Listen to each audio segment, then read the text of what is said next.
मेरा नाम है आर्यन और आप देख रहे हैं डर। तो चलिए बढ़ते हैं आज की इस कहानी की ओर। अक्टूबर की वो रात आम रातों जैसी नहीं थी।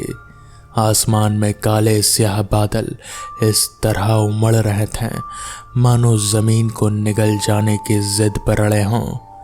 हवा में अजीब से सिहरन थे, लेकिन 24 साल के प्रदीप के चेहरे पर एक अलग ही सुकून था। प्रदीप गांव के सबसे निडर और साहसी किसान रामनाथ का बेटा था। डर शायद प्रदीप की डिक्शनरी में था ही नहीं। बचपन से ही उसने खेतों में सांपों को नंगे हाथों से पकड़ा था और भूतहा कहे जाने वाले बरगद के नीचे अकेले रातें काटी थी।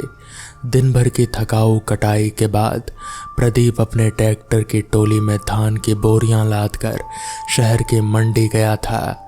धान की क्वालिटी इतनी बेहतरीन थी कि अड़तियों में होड़ मच गई, लेकिन मंडी की भीड़ के कारण उसका नंबर आते आते 10:30 बज गए। जब बोली लगी तो उम्मीद से दोगुने दाम मिले। प्रदीप कड़कड़ाते हुए नोटों की गड्डी अपने थैले में रखकर उसे कसकर अपने कमर में बांधा और ट्रैक्टर स्टार्ट कर दिया। भारी बारिश की शुरुआत हो चुकी थी। टिप टिप गिरती बूंदें ट्रैक्टर के गर्म बोनट पर गिरकर भाप बन रहे थे। शहर से गांव की दूरी करीब 15 किलोमीटर थे। हाईवे छोड़ने के बाद प्रदीप ने जैसे ही कच्चे रास्ते पर ट्रैक्टर मोड़ा, माहौल पूरी तरह बदल गया। दोनों तरफ दूर दूर तक फैले कटे हुए धान के खेत थे जो बारिश के पानी में डूबकर किसी कब्रिस्तान की तरह लग रहे थे। हवा का रुख तेज हो चुका था। ट्रैक्टर की पीली हेडलाइट की रोशनी उस घने अंधेरे को और भी गिरती बारिश में नाकाम अंधेरा बना रही थे। प्रदीप ने बीड़ी सुलगाई और खुद से बुदबुदाया, मौसम आज कुछ ज्यादा ही करवट ले रहा है। लेकिन उसके मन में डर नहीं, बल्कि जेब में रखे पैसों और घर पर इंतजार कर रहे माता पिता का ख्याल था। अचानक ट्रैक्टर के इंजन ने एक अजीब सी आवाज़ की और बंद हो गया। सन्नाटा इतना गहरा था कि प्रदीप को अपनी सांसें खुद सुनाई देने लगी थी। उसने 2-3 बार सेल्फ मारा, लेकिन ट्रैक्टर तस से मस नहीं हुआ। वो नीचे उतरा, कीचड़ में उसके पैर धंस गए। बोनट खोलकर जैसे ही उसने तार चेक करना शुरू किया, उसे लगा कि कोई उसे देख रहा है। एक अजीब सी सड़ांध जैसे कोई जानवर हफ्तों से सड़ रहा हो उसकी नाकों से टकराई। प्रदीप ने टॉर्च जलाई और खेतों की तरफ रोशनी फेंकी। पानी में भरे लहलहाते खेतों के बीच करीब 50 मीटर दूर कोई खड़ा था। वो एक औरत थी, बेहद लंबी, लगभग 7 फीट। उसने सफ़ेद रंग की फटी हुई साड़ी पहनी थी जो नीचे कीचड़ और खून से सनी हुई थी। उसके बाल घुटनों तक लंबे थे और हवा ना होने के बावजूद वो हवा में लहरा रहे थे। प्रदीप का दिल धड़का, लेकिन वो डरा नहीं। उसने चिल्लाकर कहा, कौन है वहाँ? इतनी रात को यहाँ क्या कर रही हो? कोई जवाब नहीं आया, लेकिन अगले ही पल जो हुआ उसने प्रदीप की रीढ़ की ठंडी हड्डी में सिहरन दौड़ा दी। वो औरत धीमे धीमे नहीं चल रहे थे, वो हवा में तैरते हुए झटके ले रहे थे, प्रदीप की ओर बढ़ रहे थे। हर झटके के साथ वो ट्रैक्टर के करीब आते जा रहे थे। प्रदीप समझ गया कि ये कोई इंसान नहीं। उसने तुरंत ट्रैक्टर की सीट पर छलांग लगाई और पागलों की तरह चाबी घुमाने लगा। इंजन ने गरजना शुरू किया, लेकिन स्टार्ट नहीं हुआ। तभी ट्रैक्टर की हेडलाइट के ठीक सामने वो चीज़ आकर रुक गई। अब प्रदीप उसे बिल्कुल साफ देख पा रहा था। वो कोई मामूली भूत नहीं, वो साक्षात मौत का भयानक रूप था। उसकी त्वचा सूखी और नीली काली पड़ चुकी थी, जैसे पानी में डूबी हुई लाश हो। उसकी आंखें नहीं थे, सिर्फ 2 गहरे काले गड्ढे थे जिनमें से काला काला खून बहकर उसके गालों पर सूख चुका था। उसका जबड़ा असामान्य रूप से नीचे की तरफ लटका हुआ था और उसके मुंह के अंदर अनगिनत नुकीले सड़ चुके दांत थे। सबसे खौफनाक बात, उसके हाथ इंसानी नहीं थे, बल्कि चील के पंजों जैसे लंबे और धारदार थे।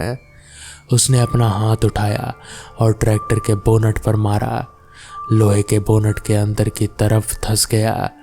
उस जीव ने एक ऐसी चीख मारी जो किसी इंसान की नहीं थी। वो ऐसी आवाज़ थी मानो सैकड़ों औरतें एक साथ रो रही हों और हंस रही हों। उस आवाज़ से प्रदीप के कान के पर्दे फटने लगे। प्रदीप साहसी था, वो हिम्मत हारने वालों में से नहीं था। उसने देखा कि वो जीव अब ट्रैक्टर के टायर पर चढ़कर सीधे उसकी ओर बढ़ रहा था। उसकी सड़ने की बदबू इतनी तेज थी कि प्रदीप को उल्टी आने लगी। जब उस खौफनाक परछाई ने अपना नुकीला पंजा प्रदीप की गर्दन की ओर बढ़ाया तो प्रदीप ने बिना वक्त गवाए ट्रैक्टर में रखी लोहे की साबर, धान की बोरी उठाने की मशीन, ठीक करने वाला भारी रॉड उठा ली। जय बजरंगबली, प्रदीप पूरी ताकत से चिल्लाया और उसने वो भारी रॉड सीधे उस चुड़ैल के चेहरे पर दे मारी। लोहे की रॉड उसके सड़ चुके जबड़े पर जोर से लगी। एक खौफनाक चीख के साथ वो चीज़ पीछे खेतों में कीचड़ में जा गिरी। उसका काला खून ट्रैक्टर के पहिए पर बिखर गया। इसी बीच प्रदीप ने आखिरी बार पूरी ताकत से चाबी घुमाई। इस बार ट्रैक्टर का इंजन गरज उठा। प्रदीप ने बिना पीछे देखे एक्सीलरेटर पर पैर दबा दिया। ट्रैक्टर कीचड़ उठाता हुआ पूरी रफ्तार से गांव की तरफ भागने लगा। पीछे खेतों से वो भयानक चीख लगाकर आ रहा था। जैसे वो चीज़ ट्रैक्टर का पीछा कर रही हो। एक्सीलरेटर पूरी तरह से दबा हुआ था। ट्रैक्टर का इंजन ऐसे चीख रहा था मानो वो भी इस खौफ से वाकिफ हो। लेकिन पीछे खेतों से आ रही आवाज़ें अब इंसानी चीख नहीं बल्कि सूखी हड्डियों के टूटने और किसी भारी चीज़ के हवा में तैरकर झपटने जैसी थी। प्रदीप ने एक पल के लिए साइड मिरर में देखा। थरथराते कांच पर जो नंबर आया उसने उसके खून को जमा दिया। वो 7 फीट लंबे चुड़ैल ज़मीन पर नहीं चल रहे थे। वो हवा में रीढ़ की हड्डी को अजीब कोनों पर मरोड़ते हुए एक भयानक ग्लिच के साथ कभी दाएं तो कभी बाएं हो रहे थे। हर झटके के साथ उसकी दूरी ट्रैक्टर से कम होती जा रही थी। उसकी फटी हुई सफ़ेद साड़ी हवा में किसी कफन की तरह उड़ रहे थे। अचानक एक ज़ोरदार धप की आवाज़ हुई। ट्रैक्टर की टोली पर लदी धान की बोरियां हिल गई। वो ट्रॉली पर आ चुके थे। आज नहीं। प्रदीप ने दांत भींचे और स्टीयरिंग व्हील को पागलों की तरह दाएं बाएं घुमाया ताकि ट्रॉली लहराते और वो नीचे गिर जाए।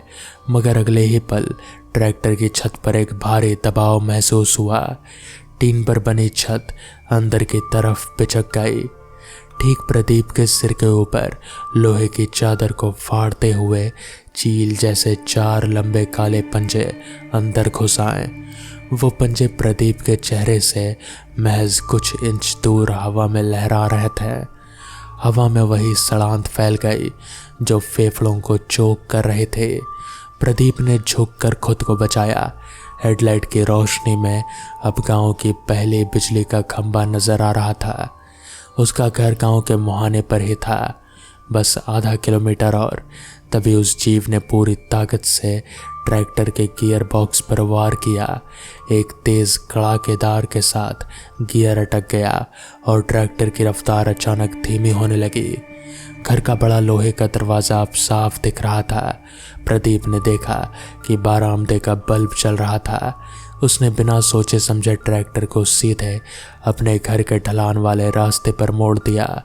रफ्तार कम हो रही थी, इंजन दम तोड़ रहा था। जैसे ही ट्रैक्टर घर के अहाते में घुसा, चुड़ैल छत से कूदकर ट्रैक्टर के बोनट पर आ गिरी। उसका चेहरा प्रदीप के बिल्कुल सामने था। टूटा हुआ जबड़ा, आंखों की जगह 2 खौफनाक अंधेरे गड्ढे जिनसे गाढ़ा खून उबल रहा था और उसके मुंह से लार टपक रहे थे। उसने अपनी पूरी ताकत से दोनों पंजे प्रदीप की छाती की ओर बढ़ाए।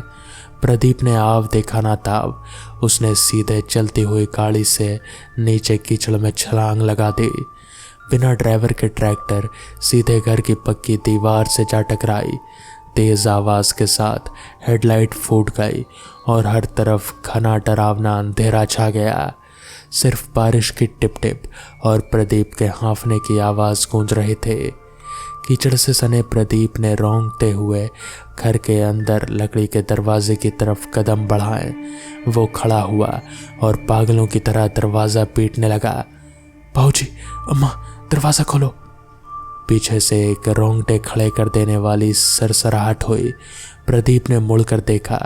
ट्रैक्टर के मलबे के पीछे से वो काली परछाई धीरे धीरे उठ रहे थे। उसके घुटनों तक लंबे बाल अब बारिश के पानी में भीगकर जमीन पर सांपों की तरह रेंग रहे थे। उसने अपने पंजों को आपस में रगड़ा, जिससे चिंगारियां और हड्डियों के चटकने की आवाज़ हुई। वो प्रदीप को अपनी सूनी आंखों से घूर रहे थे, मानो कह रही हो कि अब कोई रास्ता नहीं बचा। वो झटके से आगे बढ़ी। हवा का दबाव इतना बढ़ा कि दरवाजे पर टंगा लैंप बुझ गया।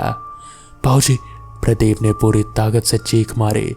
चुड़ैल का खूनी पंजा प्रदीप के गर्दन को दबोचने ही वाला था कि उसकी उंगलियों के सिरे से प्रदीप की त्वचा को छू के चले गए। तभी दरवाज़ा अचानक खुला। रामनाथ, प्रदीप के पिता, हाथ में चलती मशाल और लाठी लेकर बाहर निकल गए और इसके बाद वो साया हवा में गायब हो गया। तो इस तरह से उस रात प्रदीप की जान बच गई। तो दोस्तों, ये थी आज की कहानी। मैं मिलूँगा आपसे किसी दूसरी कहानी के साथ।